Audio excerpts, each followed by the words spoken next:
Dave, what a fantastic show of character and resilience once again. Yeah, absolutely. Listen, since I've come in, the players are, like I say, an honest bunch, and they epitomise what it says on the back of the shirt in terms of never say die, and that's something I'll always ask of them. If we lose football matches, if we're not successful, that's a minimum, like I say, and I think I'm pretty certain the supporters are pretty much have the same opinion. They just want to see the lads giving everything they've got. We spoke about sort of not going out wondering or saying what if, and we've seen before on both sides of it that the goals change games, and the Fez' strikes give us a strike of that type.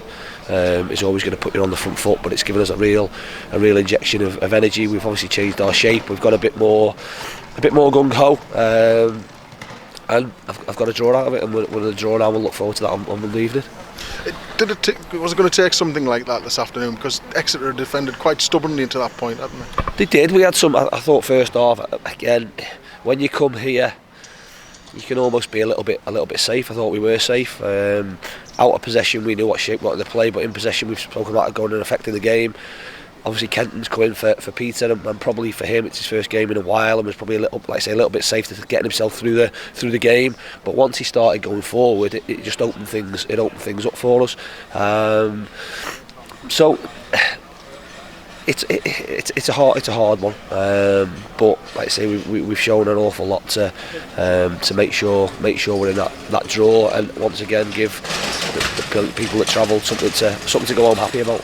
What were the key messages of half time? As you say, we've seen first hand in the last few weeks on both sides of the coin that third goal in games like this really does have an impact. Yeah, of course it can change you.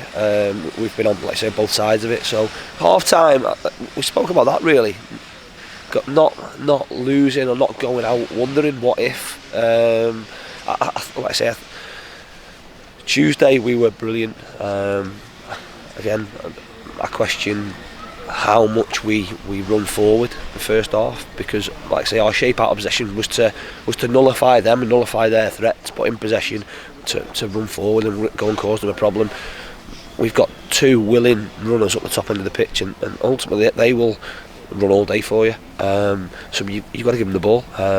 We didn't play forward enough. As much as we want to play, we didn't play forward enough with their three. There were spaces down the sides. When we did, Jimmy got in and had an opportunity, and we conceded poor goals, and it's learning from that. I spoke a little bit, Fraser, around his awareness. There's been goals this season where he tends to be a little bit blinkered and not look what's coming across him, and a set piece, and that's happened previously.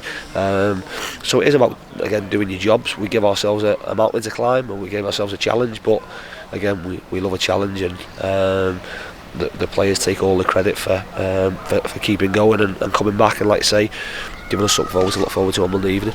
It's just building belief and confidence all the time, this not getting beat, and having that belief in yourself that you can come back, because it's grown all the time, and do it against a League 2 side must really help. Yeah, it's massive. They're a good side. They're at the top end of League 2, with an opportunity of getting promoted. Don't lose many games, have had a good run, don't concede many goals, so we knew it was going to be a big challenge for us today, and sometimes players from a lower division can be a little bit overawed. This is a proper game. I mean, a proper crowd, a brilliant crowd in that an old terrace behind a goal. Games you want to play in, and I think we were just, like I say, we were a little bit safe first half. It's easy to say that when it's 2-0, you've got nothing to lose, maybe we'll have a go sort of thing. We've got to start like that in more games. We've especially got to start like that on the replay, because if we can get the Vic bouncing and give our supporters now something to really get behind us about, then it'll be a fantastic atmosphere. Another good game, hopefully with a huge carrot at the end of it.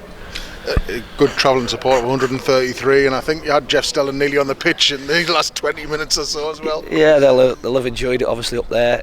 It's great to travel. I think it's, from our perspective, not disappointing that the game's on a Sunday, but because we'd have probably travelled in more numbers on a Saturday, but to have that many come 7 hours to watch us play a game of football is massive credit to them, and we're just glad and thankful that we can send them home a long way home, a little bit happier, and like I say, hopefully from their perspective and from the club's perspective, we get rewarded for that with a draw, and then ultimately rewarded for that by trying to beat what is a really good Exeter team a week on Tuesday or whatever it might be. Just finally, the draw is taking place on Monday evening. You're one of the invited guests, so you're going to see first hand who will get out of the hat. Any favourites? Yeah, obviously, I'd love to play Liverpool away. That would be my obviously dream draw. From a club perspective, listen, we know, we certainly aren't looking past the replay because we know it's an unbelievably tough game. But I think Exeter would be in the same boat as what we are in terms of club. They would love to, I suppose, go to Tottenham or go to Man United or somebody like that. So hopefully for the two of us, whoever gets through as a draw that will help finance the club moving forward, and if that's not to be the case, then you'd obviously want the lowest ranked team at home to give you the chance in the fourth round to pull a big tie.